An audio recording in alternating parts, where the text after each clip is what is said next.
everybody, it's Catherine from In the Pink Designs. I'm an independent Stampin' Up! Demonstrator, and my project today is a box for the Little Debbie's Christmas Tree Cakes. These came for $2. There's 5 cakes. I seem to remember there being 6 or 8 cakes in here. Oops, sorry. But it was $2.19 for 5 this year. So, for $2 plus your supplies, you can get 5 little gifts. The box measures 3 3/4 by 2 3/4 by 1 1/4. Alrighty, and I cut the tree because the gingerbread and peppermint suite does not have a die for the tree. So I just cut it right out of this designer series paper by hand. But you could use one of the stamps that has a die. But I liked this because it reminded me of this tree. So that's why I did this project with this paper. Alright, I also used the Sweets and Treats stamp set for this sentiment, and for both of these labels I used the seasonal label dies, which the seasonal label dies are carrying over, which is great. Sweets and Treats is not, and the whole gingerbread and peppermint is being retired also, unfortunately. But there'll be new stuff next year that's really nice too. Okay, I hope everyone had a good Thanksgiving. So we need a piece of real red cardstock that is 8.5 by 7. We need one of the trees cut out of the gingerbread and peppermint stamp set. We need a label from Seasonal Label Dies that is cut out of old olive, and then I put it through the dots embossing folder from the checks and dots embossing folders. It has a little bit of, just gives it a little texture. Okay, for the DSP, we needed 2 pieces. This is also the gingerbread and peppermint. 2 pieces that are 2.5 by 3.5. 2 pieces that are 1 by 3.5. And 1 piece that is 2.5 by 1. Alrighty, so that's all the things we need. And we need a scrap of real red also. Alright, so let's get my Simply Scored. And we're going to start on the 8.5-inch side. And we're going to score at 1 1/4, 4, 5 1/4, and 8. Now we're going to turn it a quarter turn to the 7-inch side. I'm sorry, not 7.5, 7-inch side. And we're going to score at 1 1/4, 5, and 6 1/4. Okay. Alright, and then I'm going to fold and burnish. And if you ordered from me in the month of November, please let me know. Just drop me an email to say whether you want me to refund your shipping or if you would like to pick one of the handmade fabric baskets that I made that I will mail to you. Alrighty, so if you ordered, just let me know what you would like. And you have one more day. I think today's the last day for the joining bonus of $125 worth of product for $75. And you can let me know if you'd like to do that also. Okay, so now we have our skinniest rectangle on the right-hand side, and there's a 3/4 inch strip at the top and a 1 1/4 inch strip at the bottom. And this is what we're going to do. Okay. Alright, so we're going to start on the bottom left-hand side. Remember, skinny rectangle's on the right. And there's a square here. We're just going to cut the edge straight and then wedge both sides of the square. Move to the other side of this rectangle. Cut it straight up to the first score line that all of this is. Move to the other side of the square. Cut it straight up to the first score line, and then just wedge a tiny bit off of each side of the square.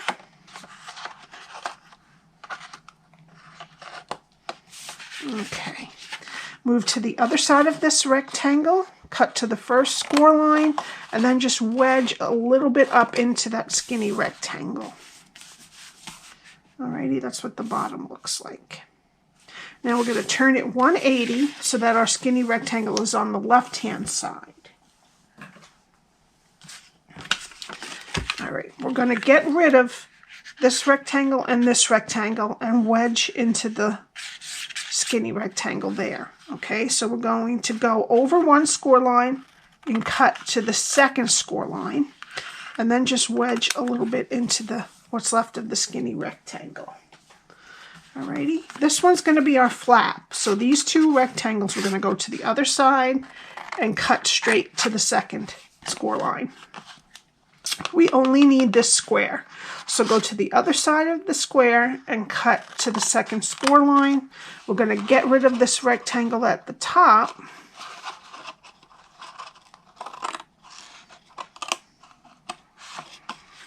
Okay, and then wedge a little bit off of each side of the square.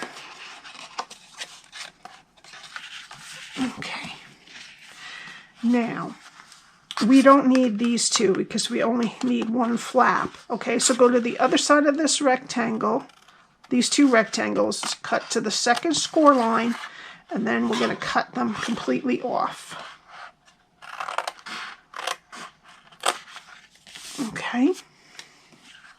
Okay, and we don't need this piece, this extra rectangle attached to the square. All right, so we'll cut that off. And then we're going to just wedge a little bit off of each side of the square.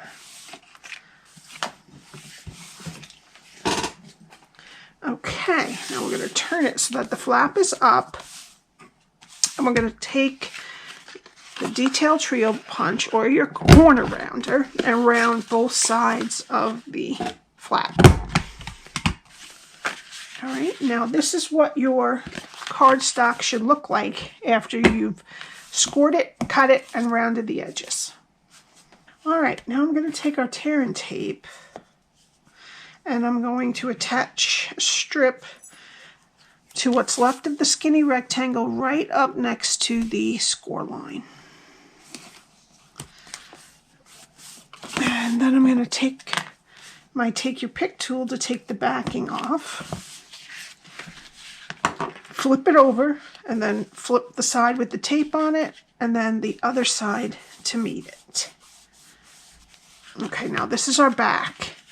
Okay, let me just fold this over for now. Okay, so this is our back right here. So we're going to put the sides in and the back, and this is where we want to put our tape, which is on the inside of the front rectangle, the bottom flaps. You probably only need one strip of tear and tape for this cake. It's not that heavy. But in case you want to put some other stuff in there. Okay, and then just make sure it's nicely squared up. And then I'm just going to push down on the inside to make sure that it's all nicely attached. All right. Now we need our DSP. Okay, and I'm going to take the two that are 2.5 by 3.5 and put them on the front and the back. And I'm going to use liquid glue.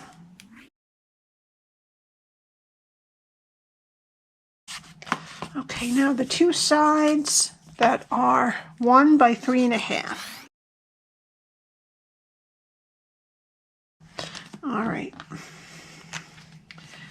Now the one, where's my other piece here? Here it is. And then the one piece that is 1 by 2.5 is going to go on the top. Alrighty.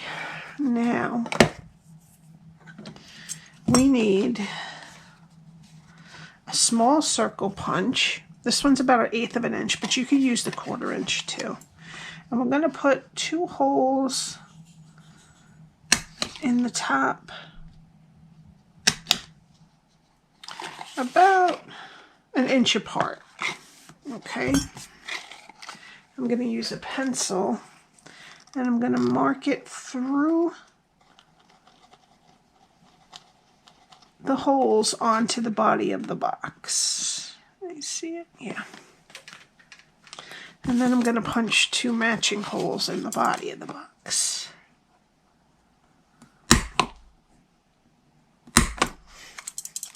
Okay.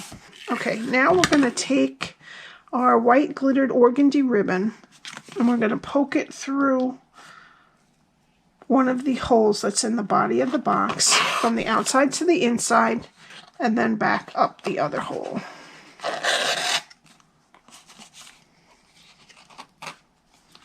Okay, I'm going to stick my Little Debbie Christmas cake in there. And then I'm going to, I need to cut this off. And I'm going to feed it through the back of the flap to the front on both of them.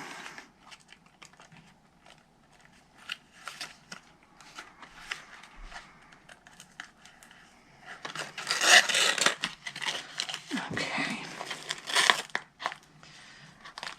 All right, and then just tie a bow. Now the one that's at the bottom is the one you should make the loop with.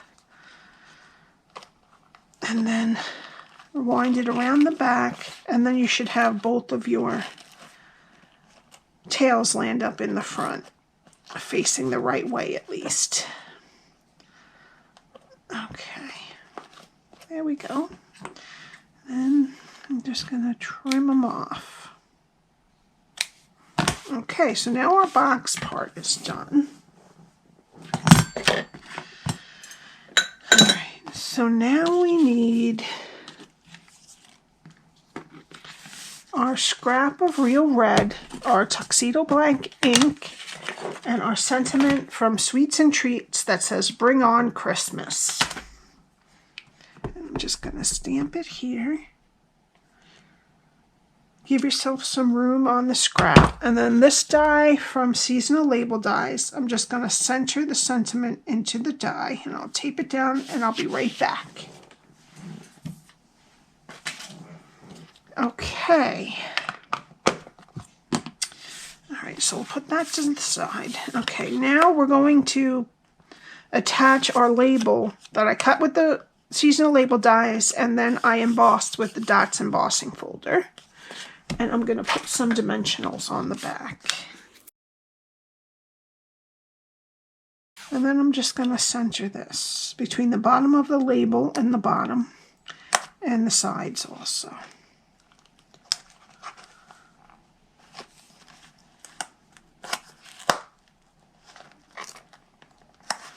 There we go. Okay. Now, for the Christmas tree, we might need a a mini dimensional right on the top here, so it'll get close, and then some regular dimensionals. All right, and then I'm just going to center it on our label and press that in.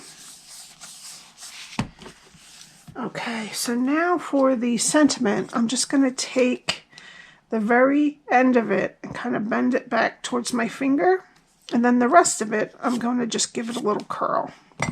All right, and we're just going to glue this on. Now, you can punch a hole and tie it onto the bow, but that means they have to go through trying to get it off when they are untying it. Whoops, wrong side. I'm just going to put some glue on the part that I bent. And then I'm just going to attach it right under the bow to the actual label. Just hold that there a little bit. Okay. And now for the final touch, I'm going to use some red rhinestone basic jewels, and I'm just going to pop a bunch of them on the tree. I'm going to use the sticky side of my Take Your Pick tool.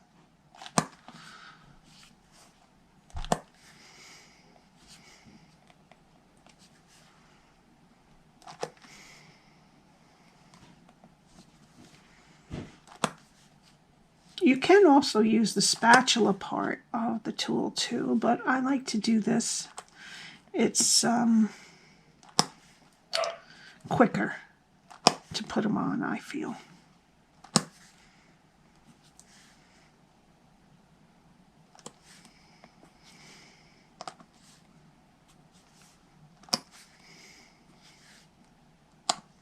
Oops, got it stuck.